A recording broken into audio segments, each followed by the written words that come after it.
Hey, English learners. Welcome back to the English Brain Podcast, your podcast for real conversation practice and easy English in daily life. And today's episode is a B1 level episode. So if you are an intermediate learner, this is just right for you. I'm Anna. And I'm Jake. We're really happy you're here with us today. Before we dive in, let me ask you something. Have you ever dreamed of traveling to another country? Or maybe you're planning a trip right now and you're worried about speaking English at the airport or hotel. Today, we're going to teach you exactly how to talk about traveling abroad in English. The phrases you need at the airport, at the hotel, when asking for directions, and when sharing your travel experiences. By the end of this episode, you'll feel more confident talking about travel in English. But first, one tiny favor. One small tap for your finger and one big boost for the English Brain community. If you enjoy learning with us, please like this episode and subscribe to the English Brain. It helps more learners find us and join this community of motivated English brains. And write a quick comment. Tell us, where's your dream destination, the place you really want to visit? When you write, you're training your English brain. It gets stronger every time. Okay, let's talk about today's topic, how to talk about traveling abroad in English. Traveling is exciting, but it can also be stressful if you're not confident with your English. Absolutely, and the fear of not being understood can stop people from traveling. So today, we'll give you simple phrases you can use in real travel situations. We'll also share some of our own travel stories so you can hear how it sounds naturally. Let's start with why this topic matters. Well, English is the most common language for international travel. Even if you're traveling to a country where English isn't the first language, many people in tourism speak English. So knowing travel English can make your trip safer and more fun. But sometimes at the airport or hotel, you freeze because you don't know what to say. That happened to me once at an airport in Germany. What happened? I was at the check-in counter and the woman asked me a question. I didn't understand, so I just smiled and nodded. Oh no. Later, I realized she was asking if I wanted a window seat or an aisle seat. An aisle seat is the seat next to the corridor where people walk. Exactly, but I didn't know those words at the time, so I couldn't answer. That must have felt uncomfortable. It did. I thought if I had known a few simple travel phrases, it would have been so much easier. That's what we're giving you today. Ready phrases for your English brain. Now, let's teach you travel English step by step. Part 1. At the airport before your flight. When you arrive at the airport, you need to check in. You can say, "Where is the check-in counter?" Or, "I'd like to check in for my flight to London." The staff might ask you some questions. They might ask, "How many bags are you checking today?" That means, how many bags do you want to put in the airplane storage, not carry with you? You can answer, "I'm checking one bag," or "I'm only carrying hand luggage." Hand luggage is the small bag you keep with you on the plane. They might also ask, "Would you like a window seat or an aisle seat?" You can say, "A window seat, please," or "An aisle seat, please." Part 2. Going through security and boarding. After check-in, you go through security. You might need to ask, "Where is gate number 12? Or, "When is the boarding time?" Boarding time is when you can get on the plane. You might hear, "Final boarding call for flight BA205. That means the plane is about to leave and you need to board immediately. Part 3. On the plane. When you're on the plane, the flight attendant might ask you some questions. They might ask, "Would you like something to drink?" You can say, "Water, please," or "Orange juice, please," or "No, thank you, I'm all set." "I'm all set" means, "I'm okay, I don't need anything." They might also ask, "Would you like chicken or beef?" You can answer, "Chicken, please," or "I'm vegetarian. Do you have a vegetarian option?" If you need something, you can say, "Excuse me, could I have a blanket, please?" Or, "Excuse me, could I have some water, please?" You can also say, "Excuse me, could I have some water, please?" Part 4. Arriving at immigration. When you arrive in a new country, you go through immigration. Immigration is where officials check your passport and ask you questions. They might ask, "What is the purpose of your visit?" Purpose means reason. You can answer, "I'm here for tourism," or "I'm here for business," or "I'm visiting family." They might ask, how long are you staying? You can say, I'm staying for 1 week, or I'm staying for 10 days. They might ask, where are you staying? You can say, I'm staying at the Hilton Hotel, or I'm staying with my friend. Part 5. At the hotel. When you arrive at your hotel, you need to check in. You can say, I have a reservation under the name Anna Smith. Or, I'd like to check in, please. The receptionist might ask, can I see your passport, please? Or, how many nights will you be staying? You can answer, I'm staying for 3 nights. You can answer, I'm staying for 3 nights. They might ask, would you like a wake-up call? That means, do you want someone to call your room to wake you up in the morning? You can say, yes, please, at 7 a.m. Or, no, thank you. If there's a problem with your room, you can say, excuse me, the air conditioning isn't working. Or, excuse me, I don't have any towels in my room. Or, excuse me, the Wi-Fi isn't working. Part 6. Asking for directions. When you're exploring a new city, you'll need to ask for directions. You can say, excuse me, how do I get to the train station? Or, excuse me, where is the nearest supermarket? Or, excuse me, is there a pharmacy nearby? If you're lost, you can say, excuse me, I'm lost. Can you help me? Or, excuse me, I'm trying to find this address. Can you show me on the map? You might hear, go straight and turn left. Or, it's on your right. Or, it's about 10 minutes on foot. On foot means walking. Now, let's put some of these phrases together in a short example. Imagine you're at the airport check-in counter. Good morning. I'd like to check in for my flight to Paris. Certainly. Can I see your passport, please? Here you go. Thank you. How many bags are you checking today? Just 1 bag. Perfect. Would you like a window seat or an aisle seat? A window seat, please. Great. Here's your boarding pass, gate 23. Boarding starts at 10:30. Thank you very much. See how simple that was? Just a few key phrases and the conversation flows naturally. Now, let's talk about sharing your travel experiences. Part 7. Talking about where you've been. When someone asks, have you traveled much? You can answer. You can say, yes, I've been to several countries. Or, no, I haven't traveled much yet. Or, I've traveled around Europe quite a bit. If someone asks, where have you been? You can say, I've been to France, Spain, and Italy. or, I've visited Thailand, Japan, and South Korea.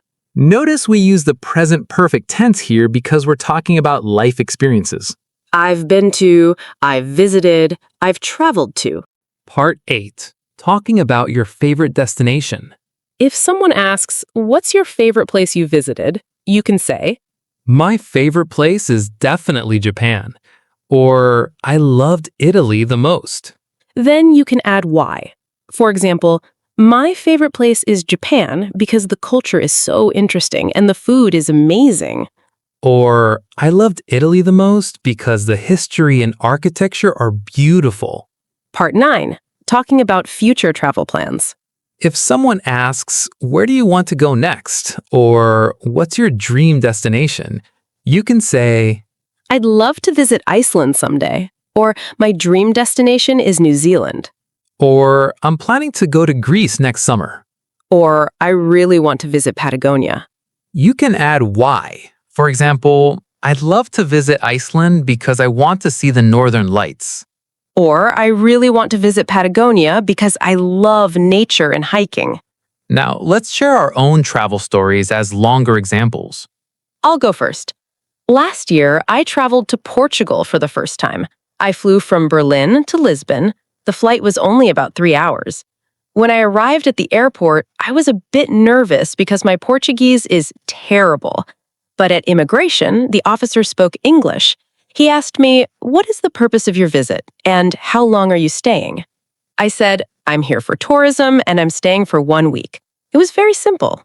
Then I took a taxi to my hotel in the city center. The driver was very friendly and gave me tips about where to eat. At the hotel, I checked in and asked the receptionist, can you recommend a good restaurant nearby? She suggested a place that served traditional Portuguese food. It was delicious. The trip was amazing, and I felt much more confident using my English in a real travel situation. That sounds wonderful. My turn. A few years ago, I traveled to Thailand. It was my first big solo trip. I was excited, but also very nervous. When I arrived at the airport in Bangkok, I had to go through immigration. The officer asked me, "Where are you staying?" And I showed him my hotel booking on my phone. Then I needed to get to my hotel, but I didn't know how. I asked the woman at the information desk, "Excuse me, how do I get to this hotel?" She told me I could take the airport train and then a taxi. It sounded complicated, but I followed her instructions. On the train, I met another traveler from Germany and we started chatting. He asked, "Where are you from?" And I said, "I'm from the UK." We talked about our travel plans. It was nice to practice my English with another traveler. When I got to my hotel, I was so tired but happy. That trip taught me that even when you're nervous, using simple English phrases can help you navigate anywhere. Those are great examples of real travel situations. Now let's talk about some common travel expressions. Part 10. Useful travel expressions. You can say, "I'm jet lagged," That means you're tired because you traveled across different time zones. or you can say, "I'm on a tight budget," That means you don't have much money to spend. or "I'm traveling solo," or "I'm backpacking." Backpacking means traveling with just a backpack, usually staying in hostels and traveling cheaply. Or you can say, "I'm doing a city break," That means a short trip to a city, usually for a few days. or "I'm on a road trip." That means traveling by car and stopping at different places along the way. For example, "I'm so jet lagged. I arrived yesterday and I still can't sleep at night." Or, we're on a tight budget, so we're staying in hostels instead of hotels. Part 11. At restaurants when traveling. When you're eating out in another country, you'll need some phrases. You can say, "Can I see the menu, please?" Or, do you have an English menu? Or, "I'd like to order, please." Or, could I have the bill, please? The bill is the paper that shows how much you need to pay. You can also ask, do you accept card? Or, is service included? Service means tip. If service is included, you don't need to leave extra money. If you have dietary restrictions, you can say, I'm vegetarian, do you have vegetarian options? Or, "I'm allergic to nuts. Does this dish contain nuts?" Or, is this dish spicy? Part 12. Shopping and bargaining. When you're shopping, you can say, how much is this? Or, "Do you have this in a different size?" Or, can I try this on? Or, "Do you accept card or only cash?" In some countries, people bargain, which means they try to get a lower price. You can say, "Is this your best price?" Or, "Can you give me a discount?" Part 13. Emergencies and problems. Hopefully you never need these phrases, but it's good to know them. If you need help, you can say, help, or I need help. Or, "Excuse me, can you help me please?" If you lost something, you can say, I lost my wallet. Or, "I lost my passport." Or, I can't find my phone. If something was stolen, you can say, "Someone stole my bag." Or, I need to report a theft. If you need medical help, you can say, "I need a doctor." Or, where is the nearest hospital? Or, "I'm not feeling well." Part 14. Using public transportation. When you're using trains, buses, or subways, you need specific phrases. You can say, does this train go to the city center? Or, "Where do I buy a ticket?" Or, how much is a ticket to the museum? Or, "Is this the right platform for the train to London?" Platform is the place where you wait for the train. You can also ask, "Excuse me, is this seat taken?" Or, what time does the next bus arrive? Part 15. Checking out of your hotel. When you're leaving, you need to check out. You can say, "I'd like to check out, please." Or, can I have my bill, please? Or, "Could you call me a taxi to the airport?" Or, what time is checkout? Usually, checkout time is around 11 a.m. or noon. If you want to stay longer, you can say, can I have a late checkout, please? Now let's talk about describing your travel experiences. Part 16. Describing places you visited. When you're telling someone about your trip, you can use descriptive words. You can say, the city was beautiful, amazing, stunning, breathtaking. Or, "The food was delicious, incredible, disappointing." Or the weather was perfect, terrible, unpredictable. Or the people were friendly, welcoming, helpful. For example, the city was absolutely stunning. The architecture was incredible. Or the food was delicious but quite spicy for me. Or the people were so welcoming. Everyone tried to help us, even if they didn't speak much English. Now, let's talk about travel challenges. Part 17, talking about travel challenges. Sometimes travel doesn't go perfectly, and that's okay. You can say, we missed our flight. Or our luggage got lost. Or we got lost in the city. Or we had trouble communicating. Or the hotel wasn't as nice as we expected. For example, we missed our connecting flight because our first flight was delayed. Or our luggage got lost and it took 3 days to arrive at our hotel. Or we got lost trying to find our hotel because we didn't have internet on our phones. Or we got lost trying to find our hotel because we didn't have internet on our phones. Part 18, making conversation with other travelers. When you meet other travelers, you can start conversations easily. You can ask, where are you from? Or how long have you been traveling? Or where are you headed next?